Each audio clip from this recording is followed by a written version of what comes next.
Hi, everyone. Welcome back. It's the Rebel Crows with your host, Athena Silver. Hey guys, I'm Anja River. Tonight, we are going to mix it up a little bit, and we're going to take you guys on a long, beautiful journey down my spiritual path and Anja River's spiritual path. We're going to be talking about how we got to where we are on our spiritual journeys. And I know a lot of this dialogue is going to hit home with a lot of people because we didn't just start off, ready-made. It took us a long time to get here. We've had a lot of different experiences. Her and I have practiced many different traditions and spiritual paths, just trying on hats and seeing which one fits.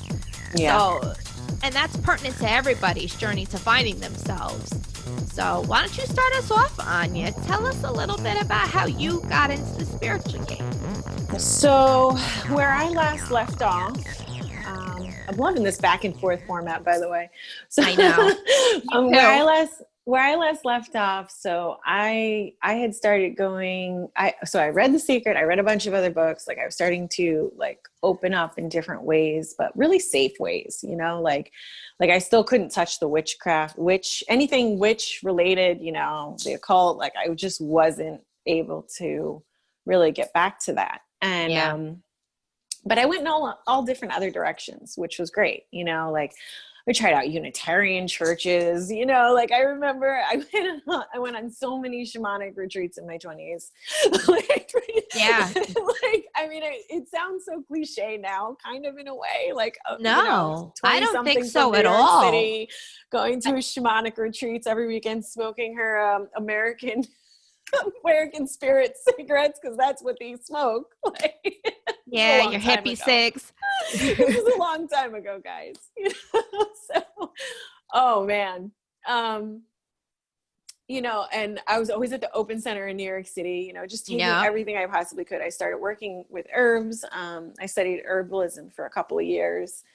And I was just having this amazing time, opening up to the world, but there was just this one piece that was left out, which was, going back and looking at, and again, I'm not back in the church, but looking at my roots, looking at my, the Christianity, looking at the mysticism and, even Hermeticism and being able to, this is the scariest. And Athena knows, it was the scariest thing for me that I could possibly do, because there was so much there in my youth that was not. There was a lot, you had a lot of implanted fear. Well, I did because, and I don't want to go too much into it, but it was about the experiences that my mom had in her life, and it was really weird because she really, we were not allowed to know about that, but she did teach us stuff that now I look back and I'm like, oh, that was from this, I get, where her circuits kind of shorted out a little bit, or she was bringing things through that, were maybe watered down or changed, but it was definitely that more Hermeticism, that more occult type stuff. And, I was just more open than we were really allowed to be. And, so I had to I feel like that was the last big step that I've taken, is going into that and facing, looking at it going, oh, wow.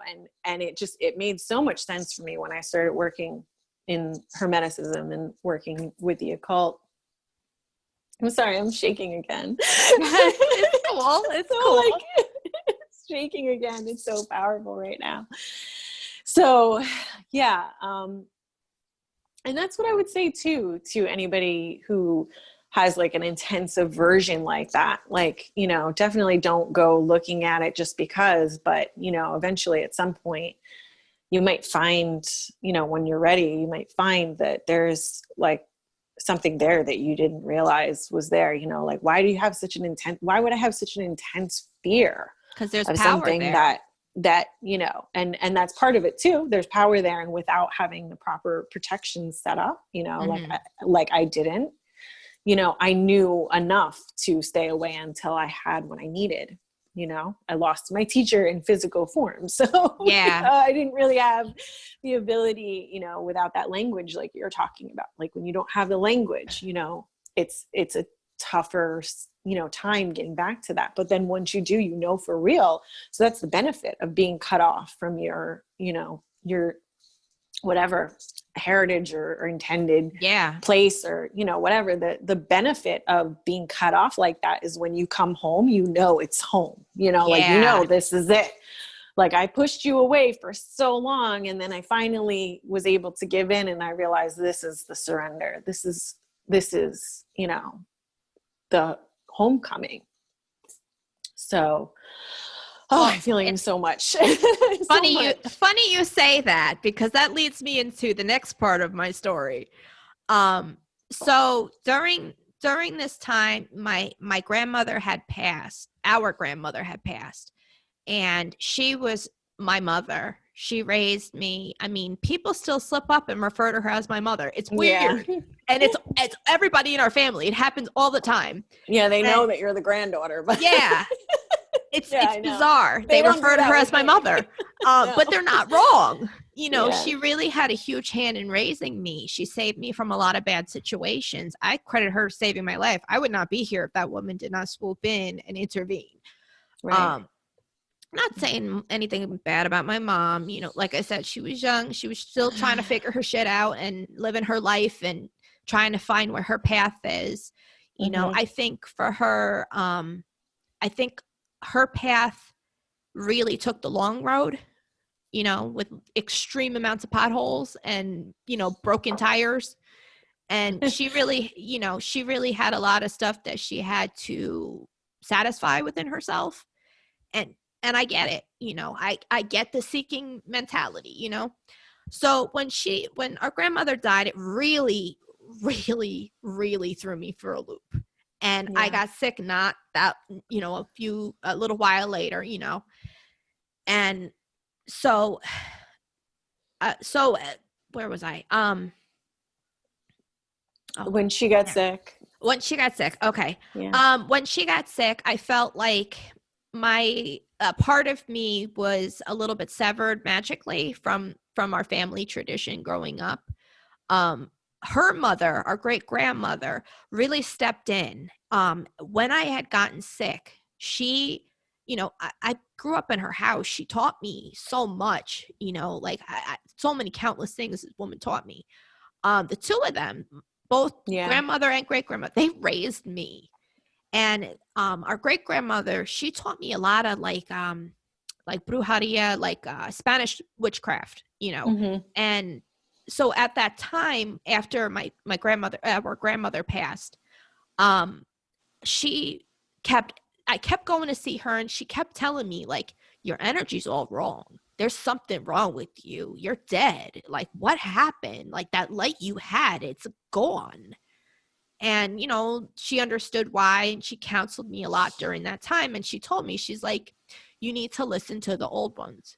You need to stop trying to find answers, and you need to listen. And she's like, all you do is talk, girl. Just shut it. Oh my God, you're so right. Sorry, I love you. Well, you know, I got the gift of the gab. You know? You do. It works very well for us here. Well, thank you. I'm glad I'm living my purpose. You know, God put me on this earth to just talk to hella people all the time. You're a crow. To myself. It's okay. You're a crow. It's okay. It's okay. You know, it's part of realizing the best parts about you. Exactly. So she told me, you know, she told me that I needed to light candles, and I needed to say prayers, and I needed to listen. And she gave me this little prayer book. I wound up actually giving it back to her before she passed. I would like to go and find it. It's just this little pocket prayer book, and some of it was in English and some of it was in Spanish. And I remember I started lighting candles, and I would start off saying 2 English prayers, and I would switch and say 2 Spanish prayers, and then I would say 1 prayer to end it. And the first time I said it, I said the first prayer, and then lightning started happening. Oh, wow. You know, and like, I remember going, is that just the weather or is that me? And it was really weird.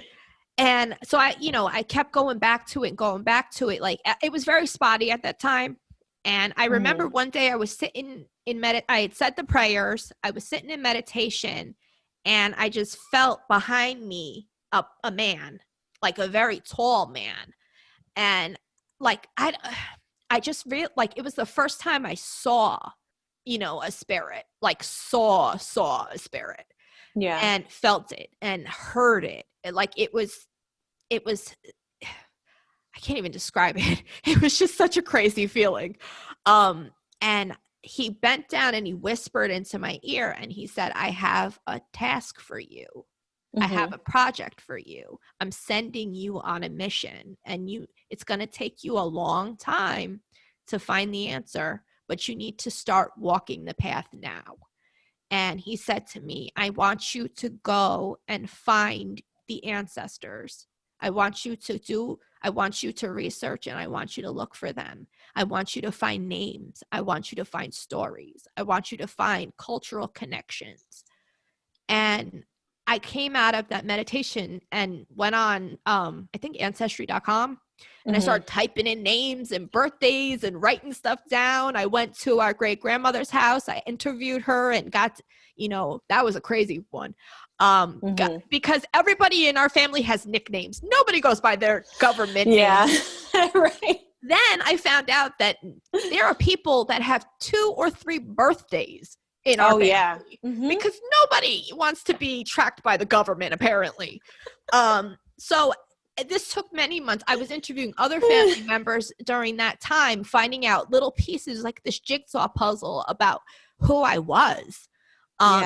She sat me down one day, I remember, because I wanted to ask her like what she knew about her husband's side of the family. And the first thing she said to me, she said, I'm going to tell you the family secret, that your great grandfather, he's Taino, which is Native American from Puerto Rico. And she told me this whole painstaking story about being mestizo and mixed race and, Creole, and what it was, the hardships that happened in Dominican Republic and Puerto Rico, all the way back to before Columbus. She was like, this is what happened. This is the story of part of you. And, she's like, you're not, at that time in our family, they were trying to assimilate a lot, with the different generations they wanted us to fit in, which I get it. It was weird because I felt like we were Puerto Rican at home and American outside the house. Yeah. And it was a really weird push and pull for me, because I felt like I couldn't, along the lines of I couldn't be myself around other people. It made me uncomfortable because I felt like, how much can I tell them the truth about me without being judged or pushed back on? Right. So when she had told me about our family having Native American blood and African ancestry and blood, and the stories behind it, like, I remember that day, like, my mind was blown. I was like, I felt like a piece of me was put back that I never even realized was missing. Yeah. And I realized through what that meditation and what that native spirit that came to me and gave me that task, I felt like that task put me again on a new path to finding myself, because it led me to start studying herbalism and shamanic practice, and all different shamanic practice from all over the world, and getting deeper with the witchcraft, and looking at other traditions, like some of the African traditional religions, and even looking at different Native American spiritualities and religions. Right. And it gave me back a piece of me that I needed to walk this path. It's so funny that you say that, because I remember, like, I have a much smaller body of time working with those in that modality, not working within it, but like studying. And I remember I was just so called to it, and I sort of had like a mini version of the same kind of feelings that you were talking about. like, I was just, I don't know. I remember just being like, you need to integrate this somehow, you know? And Definitely. I have a feeling that it's going to come later on, you know, more full force, because it's not, my work there is not done. It's just that I'm focusing on I'm focusing on the other thing right now. But I just love how you like put that. It's You the know, I path really of being felt well-rounded. it. You know, it's a path of being well-rounded. You got to put the pieces back where they belong. And it's in a circle, not a square. So you can't start from one side and work to the other. It's not linear. It works different, No, you know? Yeah, exactly. I was just having those thoughts today too, like thinking about how we describe everything, our language describes everything as linear, and it's like nothing is linear. Like absolutely nothing. Like time's not linear, like our lives, like I have this experience all the time where I can feel like, it's hard to explain, but it's like when I was young, it wasn't just that I knew my future like a psychic would know something, or, you know, it's just that like I already existed on those planes and like was melded together. Like I already knew like most of my life like, before it happened. You know, like you just, I don't know. It's a hard thing to explain, but I understand what I know mean. I know you know exactly what I mean. And I know too. Other people will too. You know, it's definitely not like a unique experience, you know? No, not at all.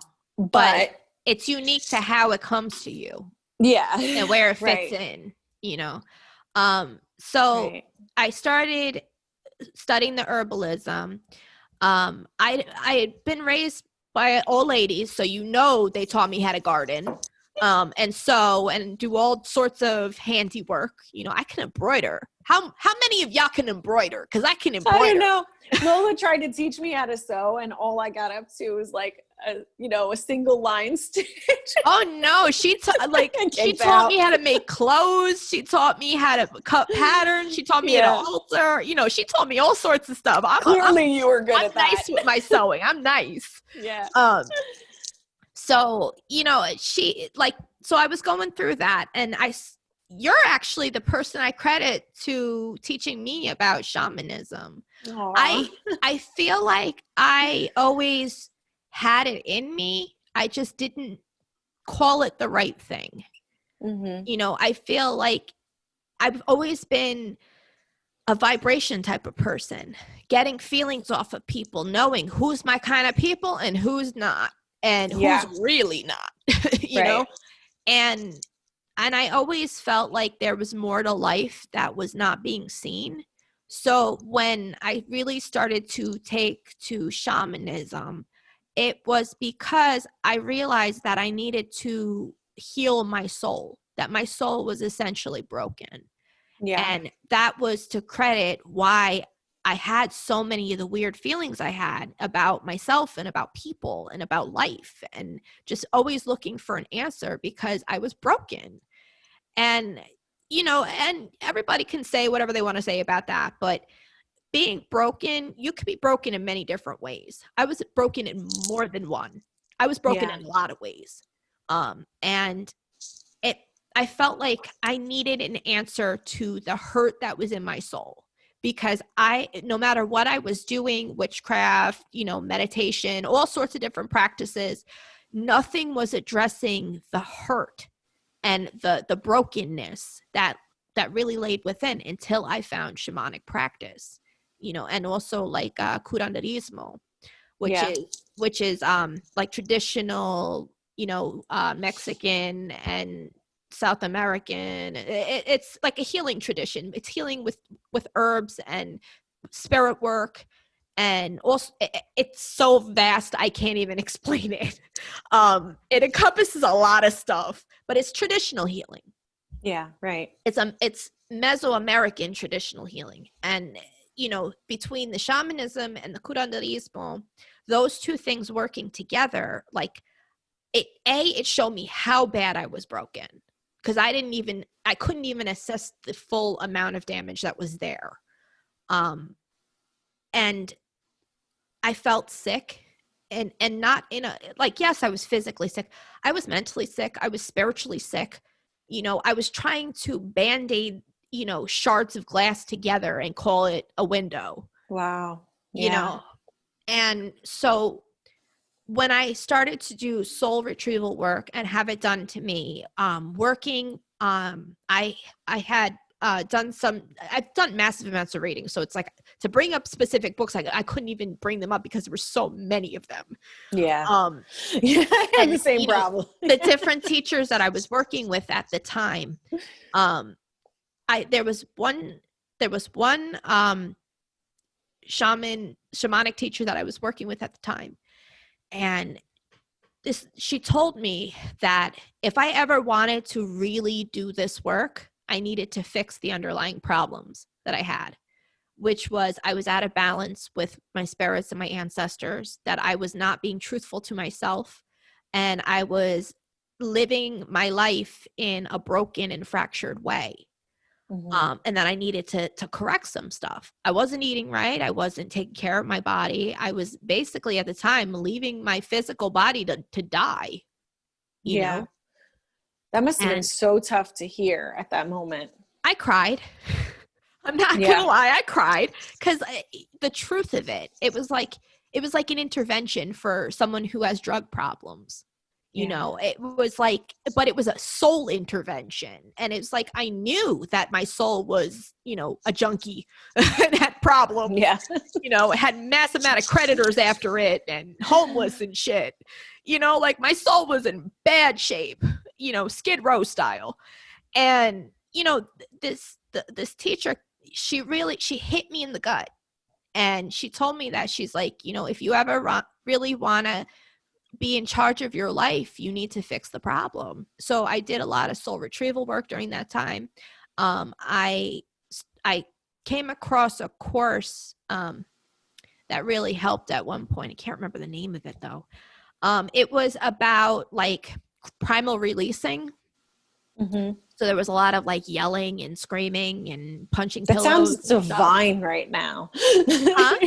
That sounds divine right now. Oh, it was. It helped a lot. And it scared me the first couple of times they did it because I never realized how angry I was.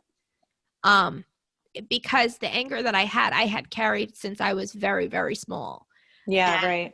You know, and part of the being overly self-aware, you see what's wrong with everybody and everything, and you're powerless to fix it. So what does that happen? You get angry, you know, and it's the slow burn anger from the bottom, you know?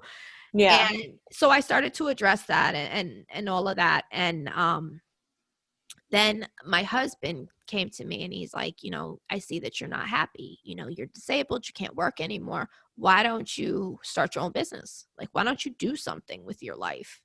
You know, like he even realized how bad I was struggling at the time. And that saved me in a lot of ways. And I didn't know what I wanted to do at the time. So I kind of just left it on the shelf. I thought about maybe, you know, being a styling consultant because, you know, I got fabulous fashion style and taste. You do. Yes, you do.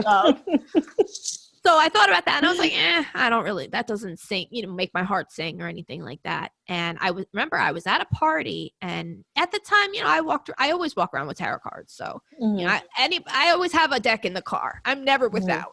So I was happened to be at a party for my kids' friends and friends of ours. And somebody heard that I had tarot cards and they asked me to read them. And I did. And this woman, I don't even know who she was. She was like a friend of a friend.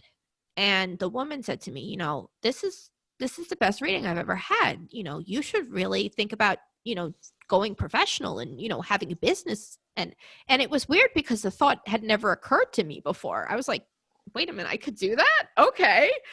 So you also had the natural psychic behind you as well. So that plays a part into it. Like the cards, like you know, like you're going to get stuff even without the cards. Oh, definitely. Right? You know, so yeah, that was definitely there. And after I had my second child, it really started to get heightened, but I wasn't ready to work with it, you know, for other people at that point. So after that woman had said that to me, it rolled around in my head for like a couple weeks. And then I was like, you know what? I'm going to do it. And if I fail, at least I can help some people. You know, I don't really care about making money like that. It's something to do because I felt like I was wasting my intellect on SpongeBob and, you know, Baby Shark and Baby all that Shark. nonsense, you know, which was slowly killing me. If any of you know Baby Shark, you know you're hurting on the inside. Kills you in a totally different way. It's yes, it's soul crushing. Yeah. And so, you know, I decided to go for it, and I really jumped in, you know, feet first, and you know that helped me a lot. So, what about you? What were you doing after the last where we left off? I mean, I left a lot out of my story for time and for, you know, other reasons, but so I'm going to look at this later on and be like, damn, I wish I would have said this, you know, We'll I wish I would have talked about then. this, you know, because there's so much, you know, there's Yeah. just so much. And, you know, I think so for the past just few years, I've been working on Hermeticism and the occult, and going to like the stuff that like really scares me, you know, like I started working with the Thoth deck, and that was like off limits in my younger years, you know, like I'm like never go there. And now I'm like, this is a beautiful deck. Like, what's the problem? I don't get it. You know? I think like Aleister Crowley is the problem. I think that's the problem for a lot of people. I know for me, is. But you know what? That's a drawback. You know what though? It's about like, and this is for me, you know, nobody else needs to take this, but it's just about marrying those, you know, within you, the dichotomy within you, you know, what do we say, you know, what's out is in, you know? Yeah. So I can't say it, but you know, yeah. What I'm so within, about. As within, so without. Thank you. You know? Yeah. Thank you. You got it for me. You know, and so I pray that a lot, by the way. And so just accepting that this is the narrative about this person, you know, we weren't there. We don't know what's true and what's not, you know. We'll do an episode on him, you know, because that'll make for an interesting one. You know, we don't know what really happened, number one. Number two, you know, it just being able to accept what was, you know, and just see it in a neutral way. Really kind of, you know, and you can understand that there's terrible things in the world and still take a neutral lens, you know? Definitely. And so just being able to do that, like not excusing anything, not denying anything or condoning anything, but just looking at it neutrally, it opens up a whole new world of stuff. You know, it also helps that he's not actively, you know, alive, you know, so you can look at it as a sense of this is history. You know, because I would never want to say something about like somebody who is doing something terrible actively today, but you just, you're able to open up, you know, if you can look at it from a place of non-judgment, you know? And so it's like, that's one of the things that I've been working on with myself a lot is, you know, throughout this whole time, I've had so much, you know, karma to rectify and self-healing, you know, a lot of trauma healing, grief healing, and, you know, so much that I've had to work on for the first part of my life, you know. But then when you get to this place and you say, okay, well, what do I need to work on now? And one of the things that helps me not look at things so judgmentally is trying to change that about myself, you know, like not looking at myself so judgmentally. So, so, I mean, I feel like that's where I've been for the past couple of years. And now I'm branching out, you know, I've been doing tarot for a long time all along, and, you know, and using those skills, you know, within my local, you know, myself, my friends, you know, family and stuff like that. And then I've recently just branched out into working with clients, you know, and trying to also incorporate that where like I've done this much self-healing. Now I have enough room in my cup to help someone else. Definitely. You know, that's beautiful. So it's been great, you know, and it's been so nice that you and I are like in this, you know, we're separate but together, you know, like we're definitely like influencing each other and also on our own way. And it's been so great, you know, it's really been wonderful. I agree. I completely agree with that. Yeah. there's So so much power in finding your people, you know, and I don't know. I have a lot more to say, but it's going to come out jumbled, so I'll end it there. all right, so let me give the last half of mine and bring you up to the present. We're almost there. Go for Buckle it. up.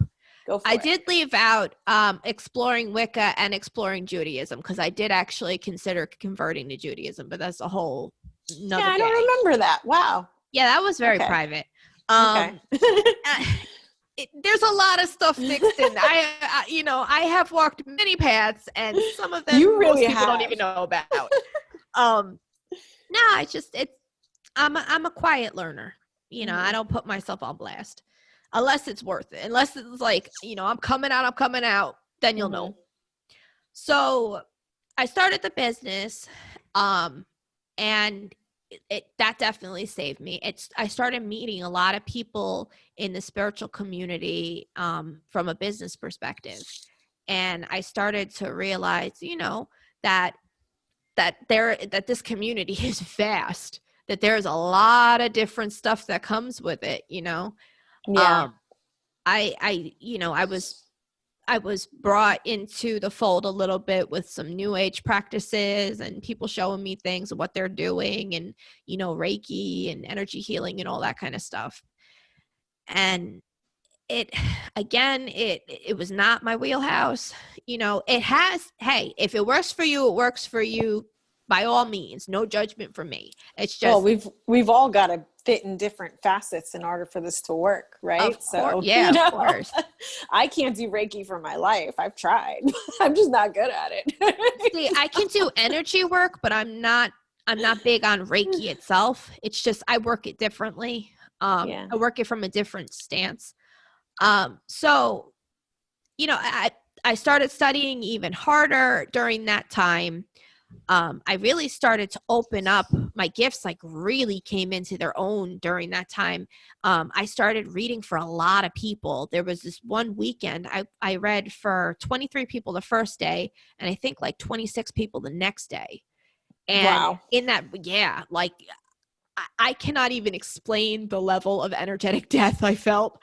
I slept for 3 days afterwards. It was really bad. It's really hard. Though. It's really hard. It's really hard working with all those people around you. I've been to so many shows with you as your assistant, and I've had so many where I've come home and not even reading for people, but just being there and absorbing all the energy. It's crazy. Being at that particular fair, that was the first time I've had that many spirits around me, because everybody brought mass amounts of spirits. There was demons there was saints and angels, orishas. There was every type of spirit known to man showed up that weekend. And I noticed a lot of weird stuff happen in the year after I did that show. I started to really get deep into studying espiritismo. I had grown up with it a little bit, but I never really took it on as my own. So I started setting an altar for that, and that really harmonized a lot of the spirits that were collecting around me, and I started to really get right with my spirits and my practice, and I realized at the time is I needed a routine. That was part of the piece that was missing, is I didn't have a daily routine. I felt like I was, on a lot of medication for the two conditions I had at the time. And it was blocking me in a lot of ways. And, I talked to my doctors. I didn't just start getting off medications, stopping them like that. I talked to my doctors and did the right responsible thing. And I started to come off of them and supplement with different herbs and different, I went on medical cannabis, which saved my life. Saved my life. From a pain perspective, I was able to come off all these medications, and I started to open up even more. I started to change the way I was eating. I started to look at life differently, connecting things, finding my way. And all of that together, and meditating every day and doing all sorts of work. and studying has always been a big part of my life, but it just over the past, I want to say 10 years, has kicked up in overdrive. And through that experience, through finding my routine, my daily routine, it's brought me closer and more aligned than I've ever been. And it's opened up so many doors, like I said, I didn't even know were there. Yeah. And right.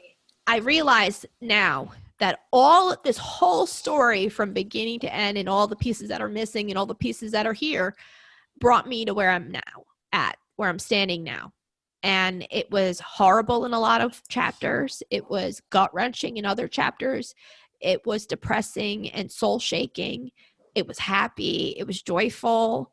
It was numb. There were so many different stages and sub-stages and steps that I took to get here. And it made me a warrior. It made me know what I'm made of. I know that anytime that there's an issue, that I can handle it no matter what it is. Especially if people tell me I can't do something, then I'm just going to show you. I'm going to do it, and with class and on parade,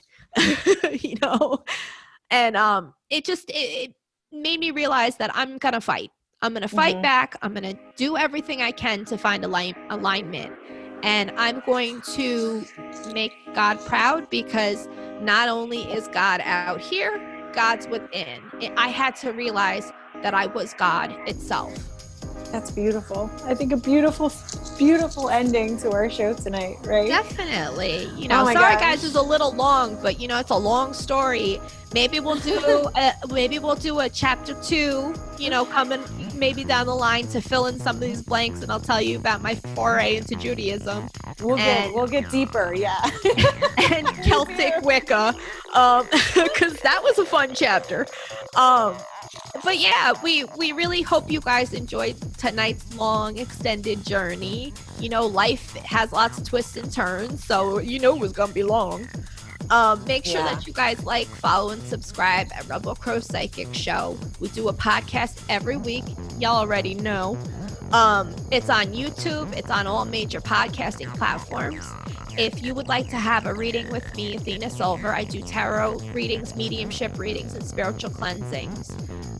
You can find me. My website is readingswithathenasilver.com. My Instagram is athena.silver. My Facebook is Readings with Athena Silver. And my TikTok is Athena_Silver. What about you, Anja? I am on Facebook and Instagram at Anja River, ANJARIVER. And you can contact me there if you'd like a tarot reading. Definitely. And just so you guys know, if you haven't been on our social media at all, we're going to be doing psychic fairs and stuff and virtual events. So make sure you check out our website. rebelcrowpsychicshow.com is up above. And just, we have a list of events that you can see us at, virtually right now. But when we get back, into public, it'll be in person again. But anyway, we love you. We wish you nothing but peace and blessings. And we will catch you guys next week. Have a good night. Bye.